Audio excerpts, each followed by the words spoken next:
Wiccan Holidays, Samhain by Wicca Academy. What is Samhain? With leaves turning colors and days growing shorter, plenty of people turn their sights to the next holiday to get them through. Which was how people began to latch onto Samhain.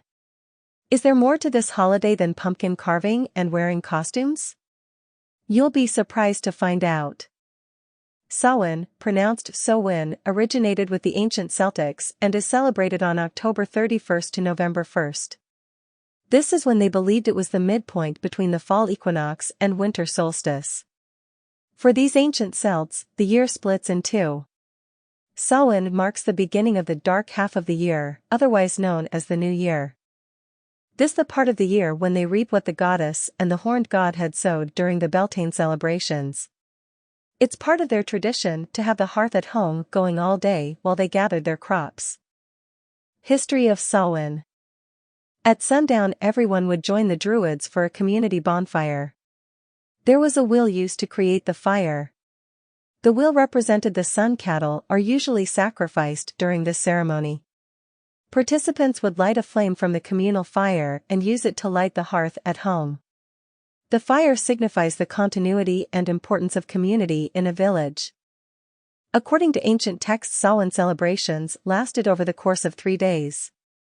The head of each household presented themselves to the head clansman or king of the province. It was ill-fated not to partake in these ceremonies. Villagers believed that you would be a harbinger of misfortune to them or the town.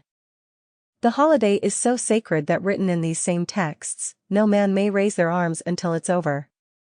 Going against this rule meant certain death, once Samhain is over, of course. There were also documents of excessive drinking and merriment during this festival. Many details of the preparations of this holiday have vanished. Many of Samhain's traditions have gotten absorbed by organized religions. Witch trials and religious conversion across Europe were responsible for the destruction of these memoirs. Samhain monsters. Oh, did you think the creatures and scary monsters of Halloween were just a way of selling costumes? There are in fact plenty of ancient Samhain monsters attached to the holiday. Some of Halloween's most iconic activities have Samhain origins. Activities such as carving jack-o'-lanterns and dressing up in costumes. Ancient Celts would carve grotesque faces into turnips to scare off wandering spirits from entering their homes. Pumpkins became more prevalent when the Irish immigrated to America. They found that pumpkins were easier to carve than the more acquirable turnip in Ireland. Ancient Celts would also carve marks of these horrible faces. Once the sun goes down on October 31st, they would put them on. This is to prevent any restless wraith from stealing their souls. Or worse, possessing their bodies. If an ancestor passes away, it's common for them to dress in animal skins. Sometimes they would don a headdress made of skulls or bones. This is to frighten off not only spirits, but also fairies that have a penchant for souls. Sidhe. The ancient Celts weren't only worried about restless spirits. Sidhe, otherwise known as fairies, were also a nuisance to them. While they often cause minor inconveniences around the home, they are also known to kidnap children. Some believe that Sidhe are the male equal of a banshee or a subspecies of fairy folk. They prefer to capture mortals after sundown and are actually the spirits of the dead. Dullahan. You might not recognize the Dullahan now, but you may have heard about the Headless Horseman. Where the banshee often warns of someone's death, the Dullahan is a certain harbinger of death. According to superstition, the Dullahan rides on a black stallion. It's said whenever he comes to a stop, a mortal person dies. According to ancient Irish mythology, the Dullahan is an incarnation of the ancient Celtic god, Crom. This legend features a bloodlustful king named Tigernmas. He worshipped Crom and would sacrifice humans often through decapitation in Crom's name. Puka. The puka, pronounced puka, also known as puka or puka, is a shapeshifter. It most often appears in the form of a horse with bright golden eyes. There have been some instances in which it's transformed into goats, rabbits, and even an old man. Some would describe this old man as a goblin rather than a grandfatherly figure. The puka has an eerie ability to mimic human speech. although there haven't been any recorded instances of them doing actual harm to a human. They're feared simply for creating havoc and mischief by luring people in circles. Time works in a different manner, making them appear to be missing 4 days. These people return dazed and confused, often a few miles away from the original place of abduction. While not friendly to other people, pukas tend to show kindness towards farmers.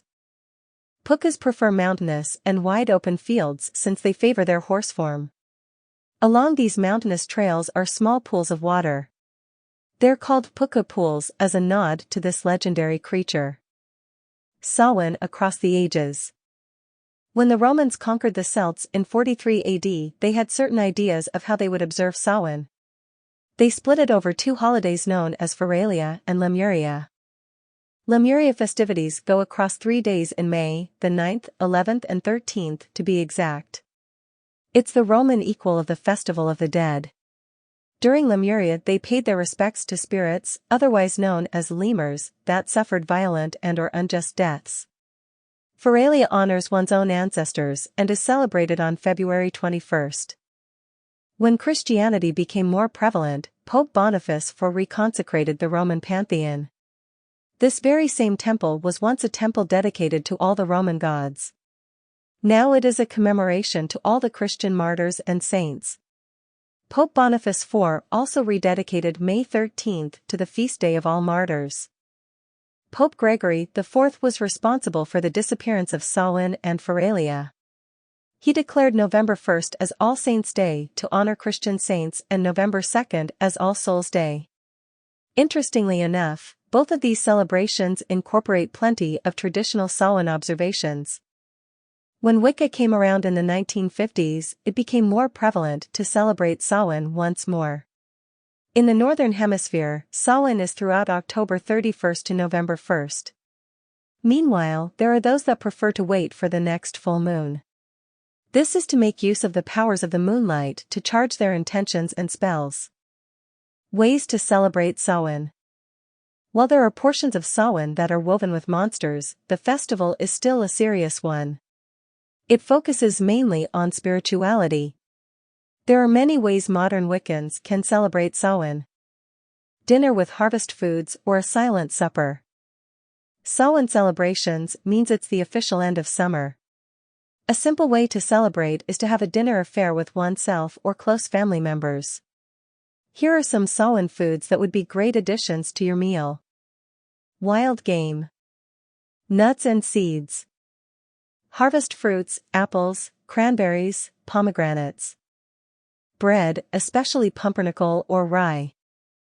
Fall herbs, sage, rosemary, garlic, cinnamon, nutmeg, allspice. Harvest vegetables, pumpkins, squash, potatoes, parsnips, etc. A silent supper is when an extra place setting is set for all the ancestors and family members that have passed on. Once everyone has dinner on their plate, they eat in silence. It's a way to contemplate and think upon their blessings from the harvest. It's also a time to reminisce on those family members that are no longer there. There might be a slight connection to the spirit world if you are sensitive to their presence. Samhain nature walks. Samhain is a time of reflection, watching the end of a season while death lingers in the air. Take a walk through the forest or a local park. Feel the energy around you.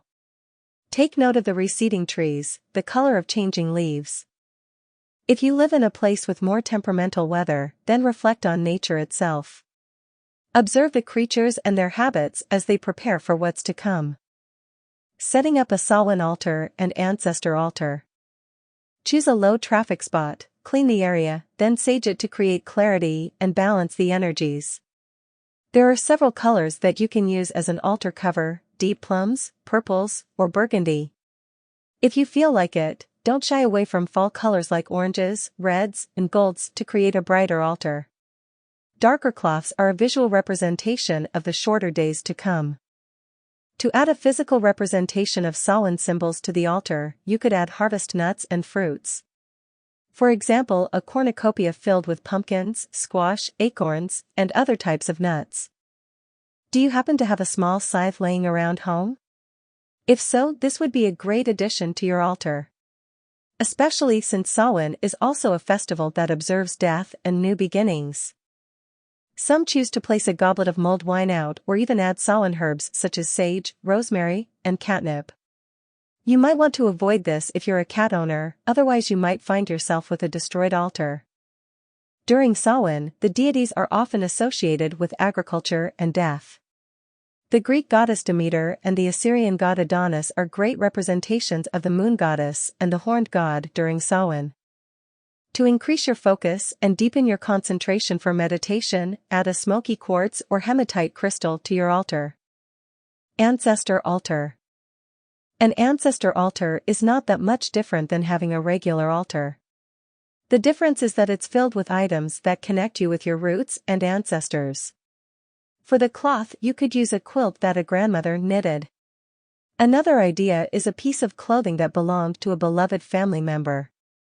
Your altar could include framed photos of your departed loved ones.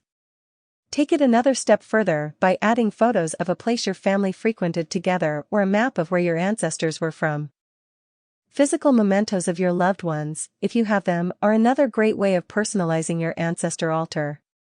If your family is the type to express their love through hearty meals, then dig for an old family recipe and cook it for dinner. Bonus points if the dish contains Samhain herbs. Other offerings that you can include are small cups of coffee or rum.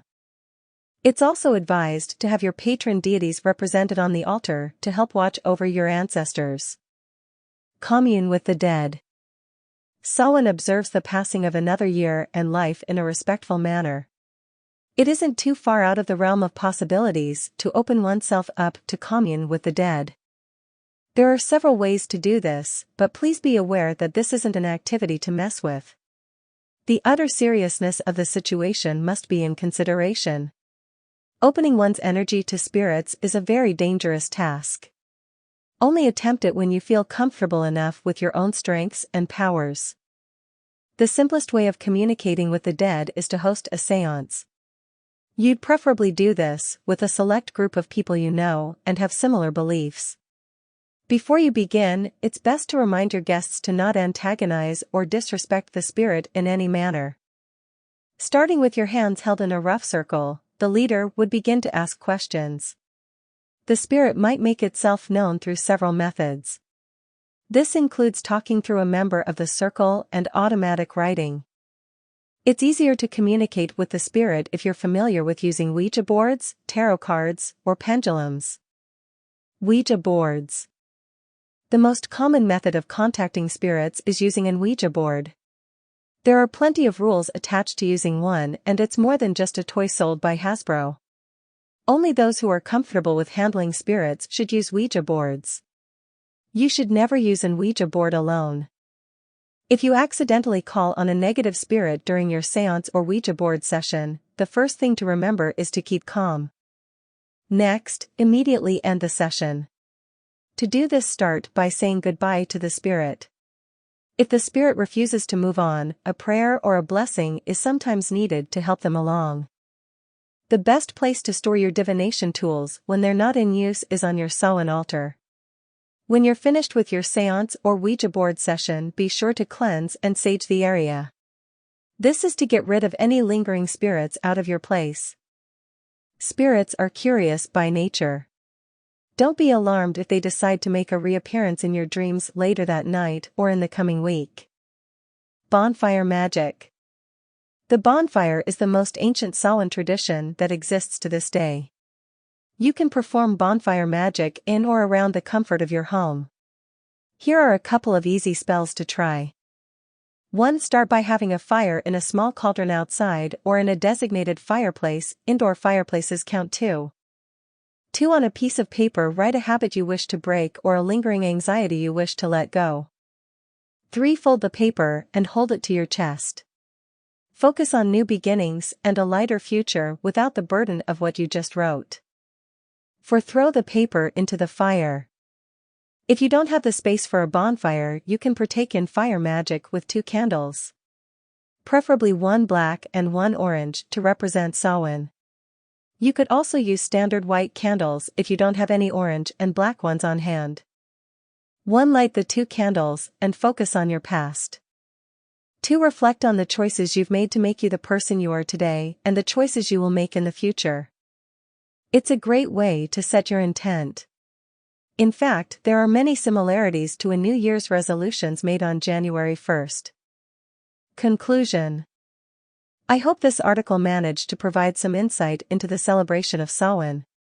With October 31st around the corner, I hope you'll be better prepared to observe this tradition this year.